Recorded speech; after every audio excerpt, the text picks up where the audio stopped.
Сайн та бүхэндээ өнөөдрийн мэндийг хүргэе.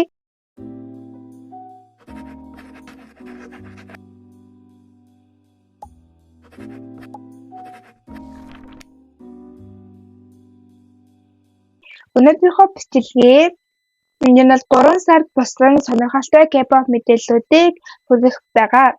Бичлэгээ орцгоё. За хамгийн ихний мэдээлэл нь K-pop хамтлагийн манаа тодорхойгүй хугацаагаар эрүүл мэндийн шалтгааны улмаар хамтлаг төр захирлаг авсан. Тэг эргээд зэрэг өгөөг мэдэхгүй байгаа. Тэгээд энэ пенүүд ингээд жоохон гомдчихсон шүү дээ. Тэгээд тэр үедээ ингээд пенүүдийн ундуушлыг хүргэсэн нийтлэл гарч ирсэн. Тэгээд K-pop хамтлагийн манаа хамтлагаасаа гарсан гэдэг нэг пост мэдээлэл гарч байгаа шүү дээ.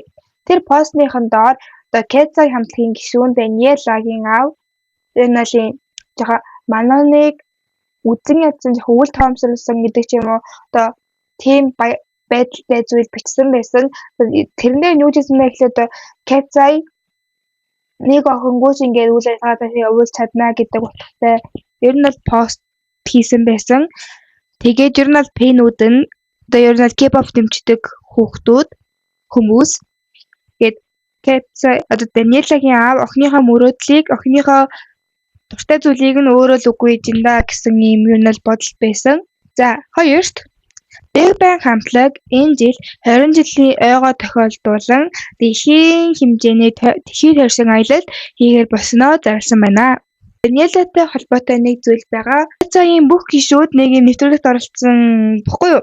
Тэр үед ингээд Даниэлагаас чи ингээд хамтлагийн хайшны гишүүнтэй сүнсээ салмаар байвал хинтээ сүнсээ салих бэ гэж асуусан баггүй юу? Тэр зэрэг камерын харын багийнхан тэгсэн чинь Даниэла би Софиятай ингээд сүнсээ салмаар байна гэсэн. Тэнгүүдээ яг яагаад вэ гэдгсэн чинь тэр ингээд бодлоо яхта маш сайн болохоор би түүнтэй сүнсээ солимоор байна гэд тэр үед София бүр аймаа нэг юм эвгүй зэрэг толцсон.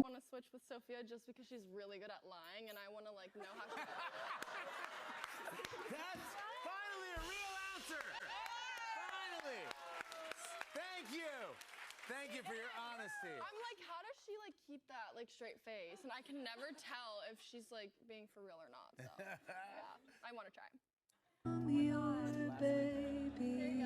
I'm not trying to be Miss Universe. За 3 дахь факт гэмэл Blackpink хамтлаг Deadline одоо альбомынхаа 2 дахь дуу гаргасан Go гэдэг нэртэй дуугаа гаргасан. Тэгээ энэ дуу нь хүмүүс ер нь таалагдсан.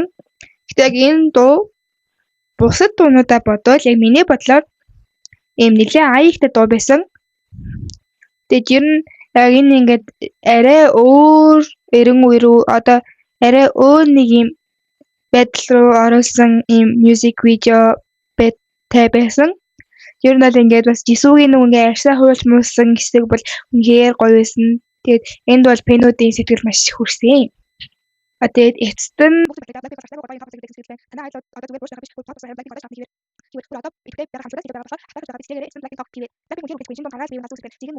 ер нь Blackpink-ийг гээд баг юу жихгүй байсан гээд үнэхээр та нар K-pop-ийн 3 дугаар үеийн шилдэг хамтлагууд муу юм аа YG-гийн үнэхээр хатсан муу юм аа гэсэн байдлаар юм их бол гоё эерэг комментууд бичсэн байсан. Дараагийн 4 дахь мэдээлэл хэмээл BTS хамтлаг саяхан ингээд 23-нд илүү 22-нд 3 дугаар сарын одоо үнэгүй тоглолт явуулсан. Тэгээд одоо тикет худалдаж авах үл үнэтэй яг гаднаас нь үзүүл үнэгүй ингээд яг ил задгаа цайзан дээр болсон. Тэр нь тэн дээр 200 гаруй хүн 200 бараг 300 гаруй хүн ирж үзсэн.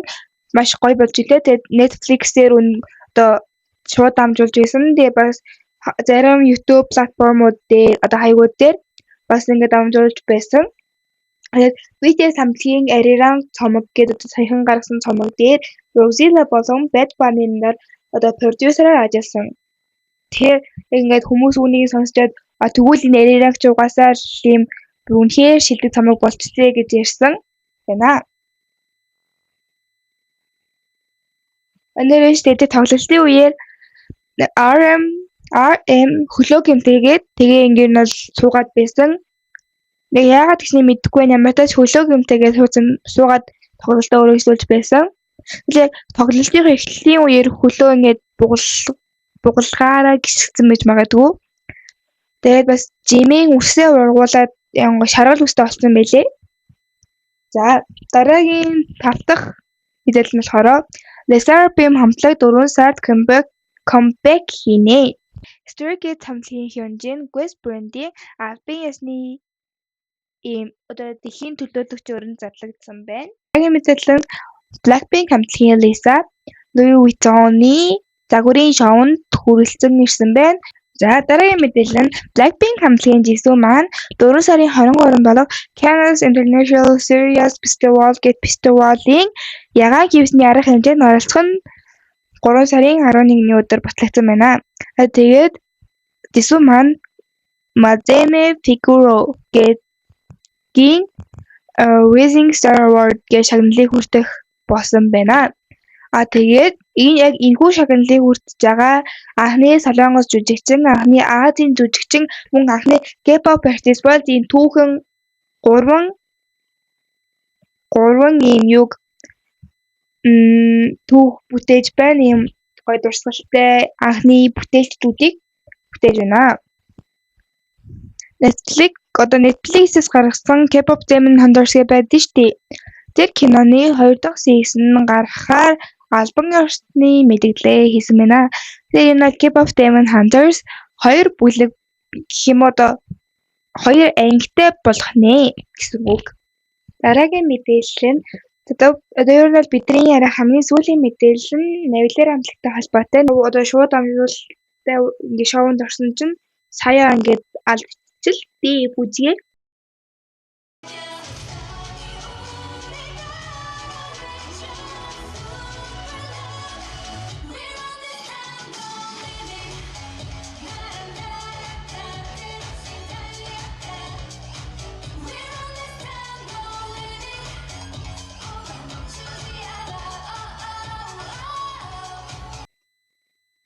Тэгсэн чинь ингээ пенүүд одоо ер нь бол Навилерагийн пенүүд амар ингээ шүүмжлээд ер нь бүх хүмүүс ингээ шүүмжлээд эхэлсэн. Тэгээд хуучин тэр хоёр чинь Girls 9-ийн хамтлагт ингээ хамт Melody тэр хоёр хамт хийгээд явсан шүү дээ. Яг тэр үедээ бэлтгэж юм байж одоо бүр арай тойрог байна гэсэн сэтгэл авч эхэлсэн. Тэгээд бас хаяг ер нь бол майгүй ингээ хамтлагаас нь гадуур гаж муулж илээ. За тэгээд энэ бол Навилер хамтлагийн маань одоо Fandom нэр буюу дэмжигчдийн нэрээр зарлагдсан. Тэр нь болохоор Wings буюу далуучнууд гэсэн ийм Fandom нэртэй болсон байна. Тэгээд бас одоо тэр Instagram дээр лайв явж байхдаа үүнийгээ бол хийсэн. Тэгээд ингээд одоо нэг одоо үзчихсэн пен нь Who is the leader буюу одоо хин ахлагч нь бэ гэж асуусан чинь Melody Who is the leader гэд тэр асуултыг татчихсан байхгүй юу? Гэсэн чинь энэ ингээ уцаа өөрлөгөө хариулаад No leader, we are the leader. We are the leader. Тэгсэн чинь Melody we all the leader гэсэн. Тэр нь бол яг лагчгүй хамтлаг. Тэгээд ер нь бүгдээрээ энэ хамтлагийн ахлагч гэдэг нь тогтоогдсон.